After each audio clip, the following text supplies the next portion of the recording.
Bien, entonces, hablando del tema de cardinalidad, a lo que se refiere, pues, es precisamente al tamaño de un conjunto, ¿sí? A nosotros específicamente nos interesan aquellos conjuntos que son infinitos. Los conjuntos finitos, pues es muy sencillo determinar su cardinalidad, ¿no? O sea, el número cardinal o el tamaño de un conjunto cuando es finito, pues es el número de elementos que tenga. Ay, que me estoy poniendo la Profe, pantalla. sí, está exacto. Sí.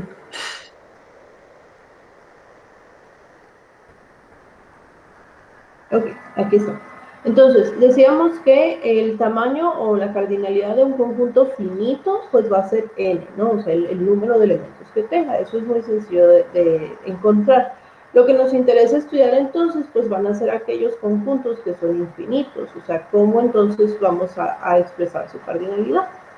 Y de esto se desprendían entonces algunos conceptos, perdón. Tenemos nosotros los conjuntos finitos. Bueno, sí, vamos a ponerlo así, como un diagrama de Venn, es el mismo que viene en su libro, ¿sí? Tenemos nosotros los conjuntos finitos. Los conjuntos finitos, por definición, son conjuntos contables. ¿Por qué? Pues porque podemos encontrar su cardinalidad, ¿sí? Y podemos contar elemento por elemento, es decir, 1, 2, 3, 4, 5, ¿sí? Así hasta el número de elementos que tenga. Entonces, los conjuntos finitos van a ser conjuntos contables. Luego, existen también los conjuntos infinitos. Y los conjuntos infinitos se van a dividir en dos. Se van a dividir en aquellos conjuntos finitos, perdón, aquellos conjuntos infinitos que sean contables, se llaman conjuntos numerables. ¿Sí? Entonces, los conjuntos infinitos, pero que sean contables, es decir, que de alguna manera podamos nosotros enlistar sus elementos 1, 2, 3, 4, 5, así, aunque contemos por siempre jamás, esos conjuntos se llaman conjuntos numerables. Los conjuntos infinitos que no son contables, es decir, que no podemos nosotros enlistar de alguna manera sus elementos, pues son los conjuntos incontables. ¿Sí? Entonces, los conjuntos contables pueden ser finitos o infinitos. Si son finitos, pues no pasa a mayores, ¿no? O sea, su número de elementos es n. Si son conjuntos infinitos, estos conjuntos infinitos contables se llaman conjuntos numerables. ¿Y cuál es la particularidad de los conjuntos numerables? O es decir, ¿qué propiedad tienen? ¿Cómo los vamos a definir? Un conjunto va a ser numerable, es decir, infinito pero contable, si existe una biyección entre los naturales y el conjunto. ¿Sí? Entonces, lo que les decía ahorita de que más o menos nosotros podamos enlistar los elementos, es decir, que tomando los naturales que tienen un orden, que tienen un elemento inicial, que son discretos, entonces tomando estos naturales le podemos asignar a cada elemento del conjunto S un número natural. Entonces los estamos enlistando, acomodando, poniendo en un orden, como ustedes lo quieran llamar, ¿sí? Pero debe de ser entonces una correspondencia 1 a 1 con los naturales. Y también, pues como se supone que esto es biyectivo, o sea, que esta función es biyectiva, pues evidentemente el conjunto de los, el conjunto de los elementos del conjunto se están tomando en su totalidad. Pero entonces, como nosotros ya sabemos que los naturales son un conjunto infinito, ¿sí? Pues entonces esa es la definición, ¿no? Es un conjunto infinito por la subyectividad, pero contable por la inyectividad. ¿Ok? ¿Se entiende? ¿Preguntas? Cuando tenemos un conjunto que es numerable, es decir, que existe una biyección entre los naturales y este conjunto, la cardinalidad o el tamaño del conjunto o el número de elementos que el conjunto tiene se conoce como Aleph 0, que es así como una n medio gótica, ese es el Aleph, y subíndice 0. ¿Sí? Entonces, el Aleph 0 se refiere a un tamaño de un conjunto infinito. Es el número de elementos que tiene, ¿sí? La cardinalidad que tiene un conjunto.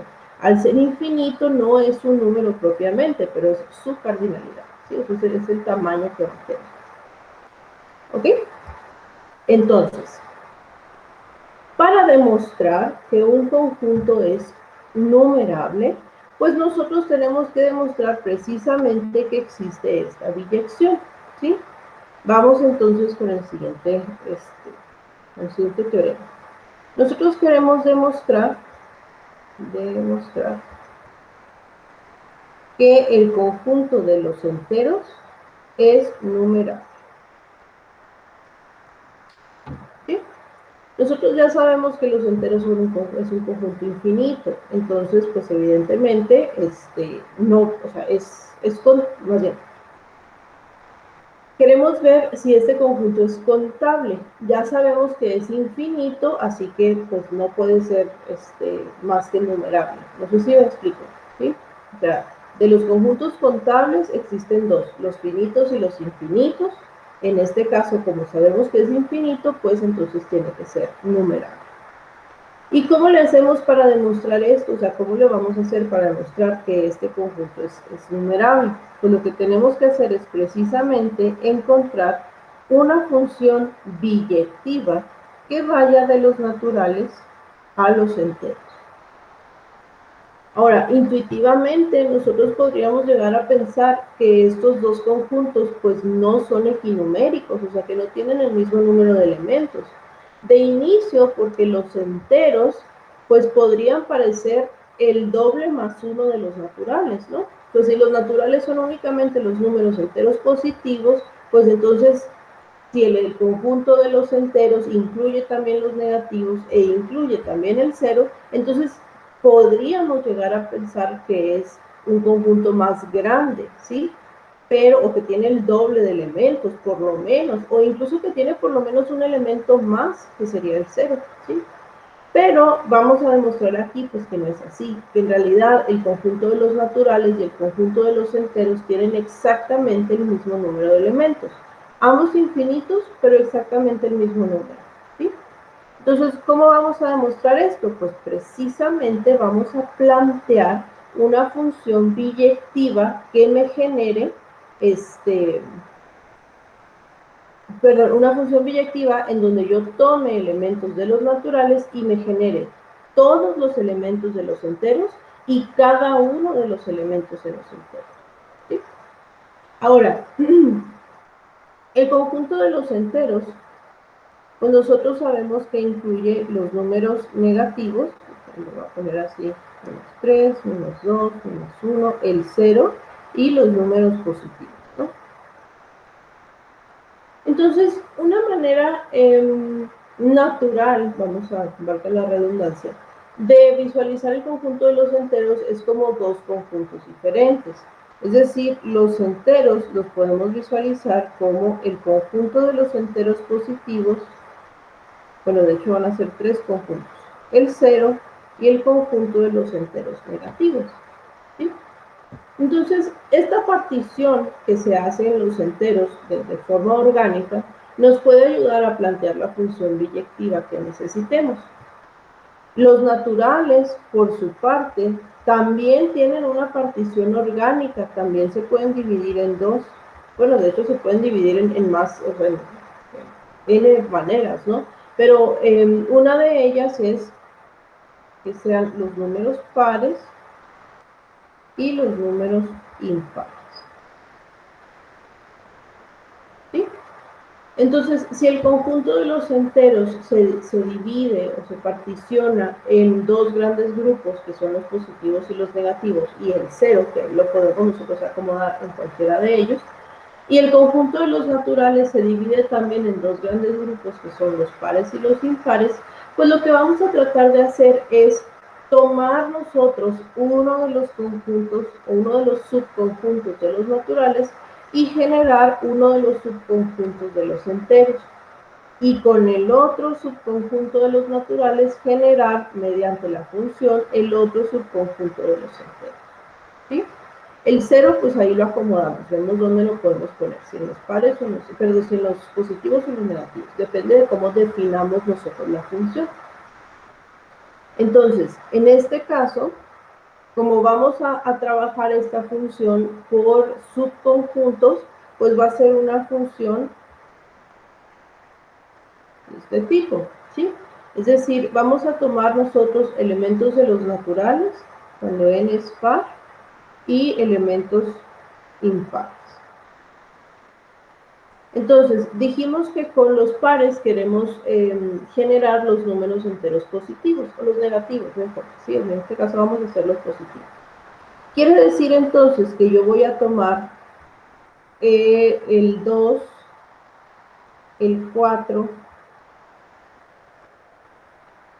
el 6, el 8 y así sucesivamente hasta infinito, y lo que debería de estar obteniendo son todos los enteros positivos, es decir, el 1, el 2, el 3, el 4 y así sucesivamente. Entonces, ¿cómo le vamos a hacer o cómo vamos a definir la función para que al yo evaluar un natural par obtenga yo un entero positivo? Bueno, pues podemos hacerle n sobre 2, ¿sí? Entonces, cada número natural que yo evalúe par, lo que me va a generar es un número entero positivo. Ahora, si tomo todos los números pares, voy a estar generando todos los enteros positivos. Y como para cada número entero positivo lo genero a partir de un único número par, pues entonces cumple la biyectividad que estamos buscando, ¿sí? Entonces, la función se va a definir como n sobre 2 para n par. ¿Ok? Ahora, vamos a hacer algo similar, pero con los impares. Entonces, aquí tenemos que evaluar el 1, el 3, el 5, el 7 y así sucesivamente. Y ojo, el 0 no lo incluimos en la primera partición, entonces lo tenemos que incluir aquí. Quiere decir entonces que tenemos que generar todos los números enteros negativos y además el número 0. Entonces tendríamos 0, menos 1, menos 2, menos 3 y así sucesivamente. ¿Sí? Entonces, ¿cómo podemos definir la función para que al yo evaluar un número natural impar, me genere el 0 y todos los demás números enteros negativos? ¿Sí? Bueno, pues de inicio, si el primer número natural que estamos evaluando es el 1, pues tendría que restarle yo un 1 para que me genere precisamente el 0, ¿sí? Entonces, si hacemos n menos 1, bueno, con esto generamos el 0. Luego, el siguiente número natural es el 3. Si hacemos 3 menos 1, esto me va a quedar 2, pero yo necesito un 1, ¿sí? Generar un 1. Entonces, pues dividimos entre 2. Y como tiene que ser un número negativo, pues menos. ¿Ok? Entonces, la siguiente parte de la función sería 1 menos n sobre 2. Entonces, aquí tomamos nosotros todos los naturales impares y vamos a estar generando todos los enteros negativos más el 0, ¿sí? Y como cada uno de los elementos de este conjunto lo generamos a partir de un único elemento natural, pues entonces en la se cumple la biyectividad. Quiere decir que esta es la función biyectiva, ¿sí? Que me cumple entonces el hecho de que el conjunto de los enteros sea un conjunto numerable. ¿Qué significa esto? O sea, ¿qué significa que los enteros sean numerables? Ojo, esa función no es la única, ¿sí? Puede haber cualquier número de funciones siempre y cuando cumplan con la biyectividad entre naturales y enteros, ¿sí? Entonces, ¿qué significa el hecho de que los enteros sean numerables? Bueno, primero que nada, como ya habíamos dicho, los enteros, o sea, su cardinalidad es un número transfinito. Son muy pocos. Mm, bueno, no, así no. Ya sabemos que los enteros son un conjunto infinito, eso ya lo habíamos visto, ¿sí? Entonces, el hecho de que sea numerable quiere decir que los enteros y los naturales son equinuméricos. En otras palabras, que tienen el mismo número de elementos. Y este número de elementos es Aleph 0. O sea, su cardinalidad es Aleph 0. ¿Sí? ¿Preguntas hasta aquí? Podría verse como, o sea, por lo menos si yo pregunto el cuarto número entero cuánto es y sustituyo en la función para saber cuál es el cuarto número entero. O sea, estoy Pues viendo que no va como así directamente, pero sí porque creo que podría. depende de cómo definimos la función. Así es, o sea, todo depende de cómo se defina la función. Por ejemplo, si aquí lo quiere ver así, con esta definición de la función y de acuerdo al orden que nosotros tomamos, pues el cuarto número tendría que ser el 2 positivo, porque es el que corresponde con el número 4 de los naturales, ¿sí? Pero todo depende de cómo defina la función. Muy bien, gracias. ¿Sí? Bien. Entonces, ¿sí se entiende esto, muchachos? El hecho de que un conjunto sea equinumérico con otro quiere decir que tienen el mismo número de elementos.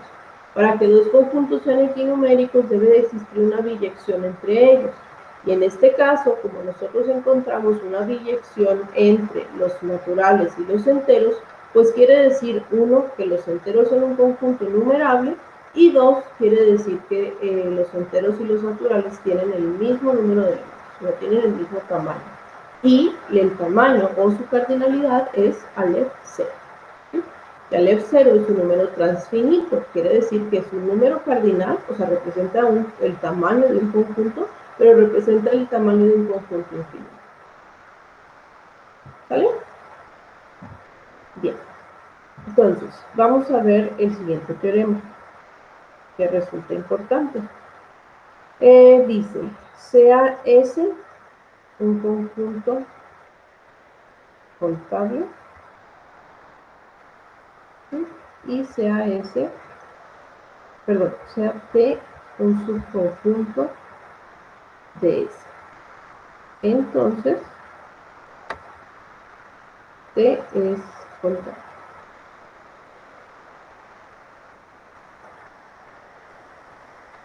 ¿Sí? Entonces, en este caso, el teorema lo que nos dice que es que si nosotros tenemos un conjunto contable, cualquier subconjunto de él va a ser también contable. Aquí tenemos dos posibilidades, sí, tenemos dos casos. El primer caso, como estamos hablando de conjuntos contables, es que ese sea finito. Y el segundo caso es que ese sea infinito. ¿Sí? Si ese es infinito, entonces nos estamos refiriendo a que es un conjunto numeral. ¿Ok? Entonces, vamos a ver esta demostración. Primeramente, si ese es finito, ¿sí? Si ese es finito, entonces T, que es un subconjunto de S, también es finito.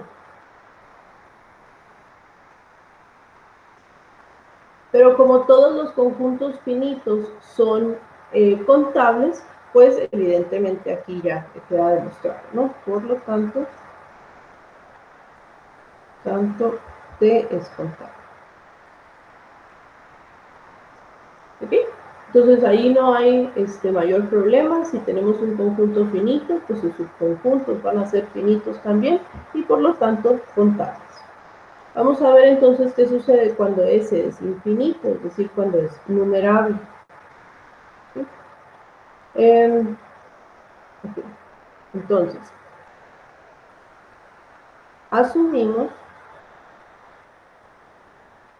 que S es numerable,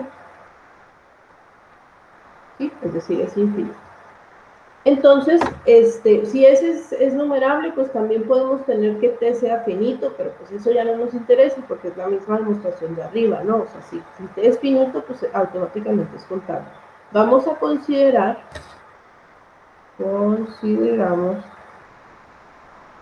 el caso en que t es infinito.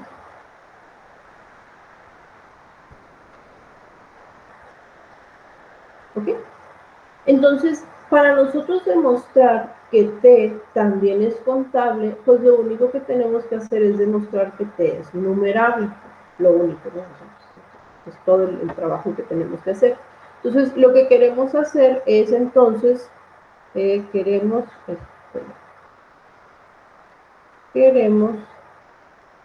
demostrar que existe una biyección que vaya de los naturales al subconjunto T. ¿Sí?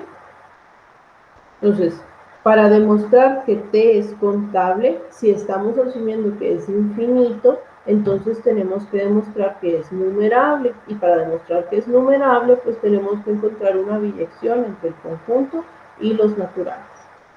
¿Vale? Ahora, aquí estamos asumiendo, aquí arriba dice, que S es numerable, ¿sí? Entonces quiere decir, como S es numerable, existe una biyección, le voy a poner G, de los naturales al conjunto S, ¿sí?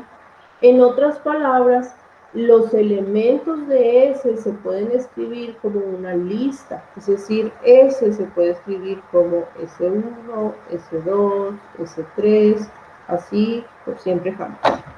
¿Okay? Pero como ya dijimos que es numerable, entonces existe la biyección y eso significa que los elementos del conjunto de alguna forma los puedo acomodar como una lista, o sea, los puedo ordenar, ¿no? Del 1 hasta por siempre jamás, pero en cierta posición, ¿vale? Entonces, vamos a hacer lo siguiente. Bueno, aquí en este caso la función g estaría definida como S subíndice n, ¿no? O sea, es una regla de correspondencia nada más, que me va a dar para cada número natural me está generando un subíndice de uno de los elementos de S, básicamente los está ordenando, ¿no? Entonces, ahora vamos a generar un nuevo conjunto. Vamos a generar un conjunto A. Este conjunto A va a tener como elementos todos los números naturales que van a ser los subíndices, ¿sí?, de los elementos de S que pertenecen a T. Entonces, recuerden ustedes que T era un subconjunto de S. Entonces, puede que incluya a todos, puede que no incluya a todos, pero vamos a asumir que incluye, por ejemplo, al S1, al S7, al S10, al S300, ¿sí? Entonces, este subconjunto que tenemos, que incluye no necesariamente todos los elementos del conjunto S, ¿sí?, pero sabemos que es infinito también, porque es lo que estamos asumiendo. Entonces, vamos a crear un conjunto A. En este caso, por ejemplo, el conjunto A, pues tendría como elementos, perdón, todos los subíndices de los elementos de S que pertenecen al conjunto T. Es decir, el 1, el 7, el 10, el 300, así sucesivamente.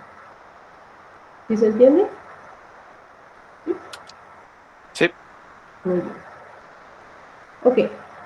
Entonces, nosotros sabemos que A, pues no es vacío, ¿sí? ¿Por qué? Pues porque sabemos que T no es vacío. ¿Y por qué sabemos que no es vacío? Pues porque ya dijimos que es infinito, ¿ok? Entonces, los naturales tienen una propiedad que se conoce como el buen ordenamiento de los naturales. Esto significa que los naturales, a diferencia de muchos otros conjuntos numéricos, o de hecho, excepto los primos, pero todos los demás conjuntos numéricos, los naturales tienen un elemento inicial, ¿sí? Tienen un elemento mínimo, que es el 1. Todos los demás conjuntos numéricos, por ejemplo, los enteros, los reales, los racionales, no tienen un elemento inicial, ¿sí? O sea, no tienen un punto de partida. Los naturales sí lo tienen, y es el 1. Entonces, por el buen ordenamiento de los naturales, por el buen ordenamiento de los naturales, ¿sí? Sabemos que el conjunto A tiene un elemento mínimo.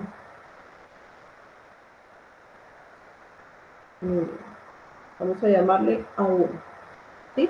Entonces, si nosotros tomamos los naturales y los ordenamos de mayor a menor, empezando con el primer elemento, entonces este conjunto A debe de tener un elemento inicial que va a ser el elemento mínimo, ¿sí? Y le estamos llamando A1. Entonces, nosotros tomamos nuestro conjunto A y si hacemos la siguiente operación, similarmente, el conjunto A menos el elemento A1 también tiene un elemento mínimo. Llamémosle A2. ¿Sí? Entonces, básicamente, si yo tengo un listado de números naturales y le quito el elemento más pequeño, pues el siguiente elemento más pequeño se convierte ahora en el mínimo, ¿sí? Entonces, esto se puede ir haciendo por siempre, ¿no? Entonces, básicamente lo que estamos diciendo es que en general, ¿sí? El elemento AK más 1 es el elemento mínimo,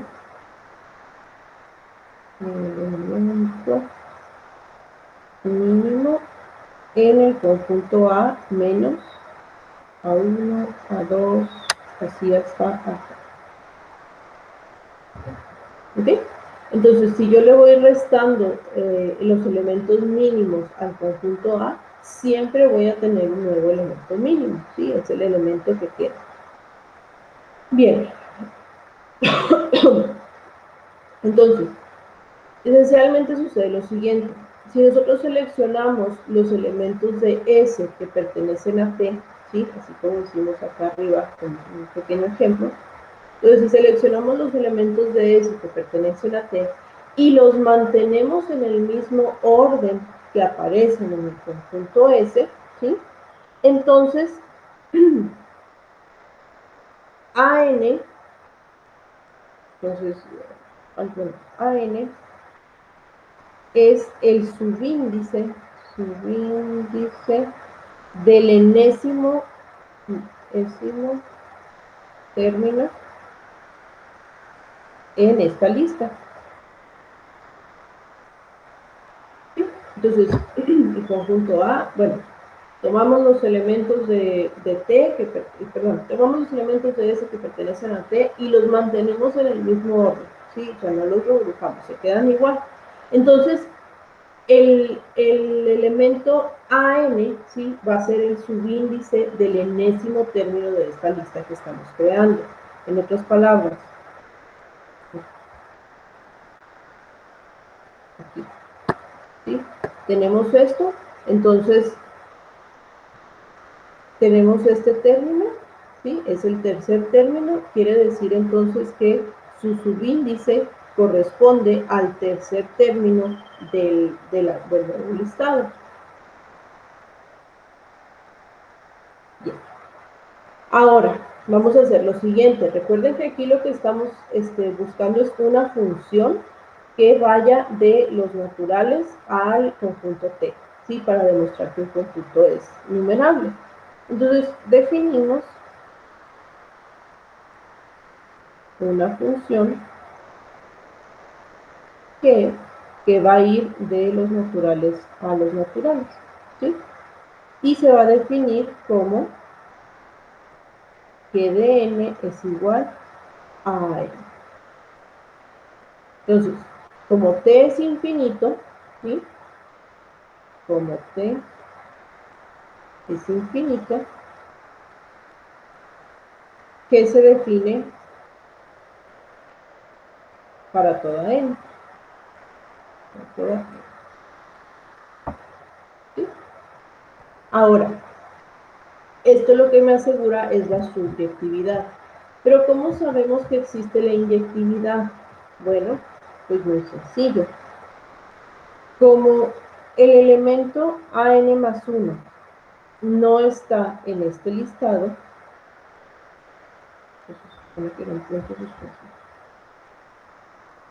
el elemento AN más 1 no está en este listado, ¿sí? Entonces G debe ser inyectiva.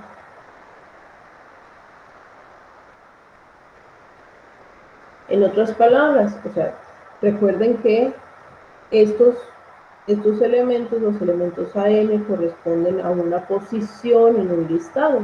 Entonces, si yo en la posición, o sea, si yo en el listado agrego un elemento nuevo, pues ese se tiene que posicionar precisamente, o sea, se tiene que colocar, perdón, en su posición relativa. Eso es lo que se refiere esto, ¿sí? Entonces, este elemento, el AN más 1, pues no está en el listado que tiene únicamente n elementos. Entonces, quiere decir que cada elemento, cada valor de n, lo estoy relacionando con una posición. Entonces, esta relación de posición es lo que me genera, o lo que me garantiza, perdón, la inyectividad.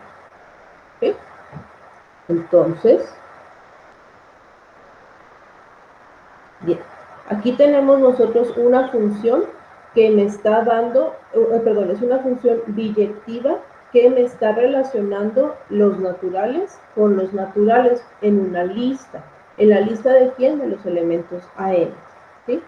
Todavía no estoy segura de que estos elementos AN sean los mismos subíndices del elemento, perdón, sean los mismos subíndices del conjunto T, pero eso lo vamos a generar precisamente ahora. La composición de F con G es inyectiva.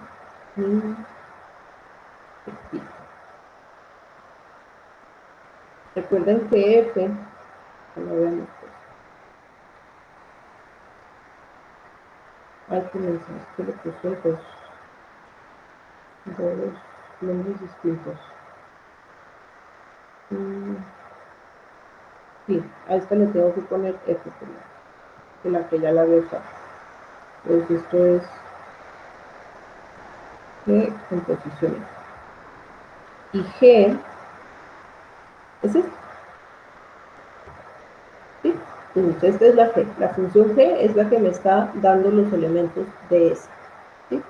Entonces, esta composición pues tiene que ser inyectiva. ¿Por qué? Porque nosotros ya habíamos visto que cuando tenemos dos funciones que son inyectivas, biyectivas o subyectivas, su composición también lo es. Entonces, esta composición va a ser inyectiva. Ahora, como cada elemento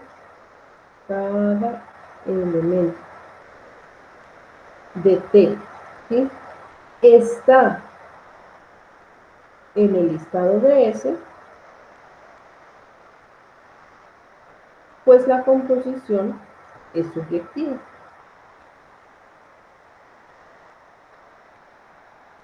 ¿Okay? Entonces, en otras palabras, que composición F es una función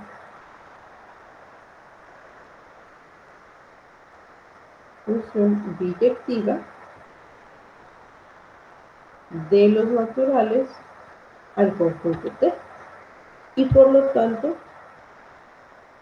T es numeral.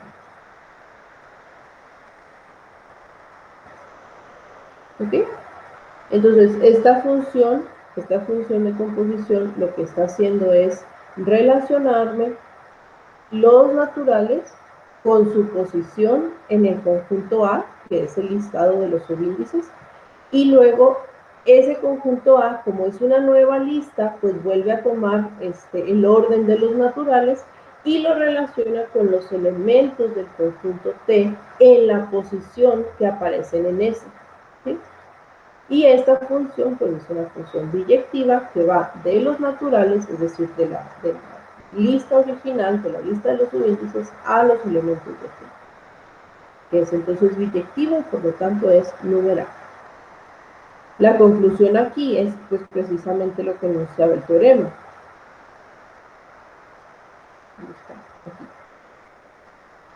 Que si nosotros tenemos un conjunto contable, ya sea finito o infinito, cualquier subconjunto de él también es contable. ¿Vale? ¿Preguntas?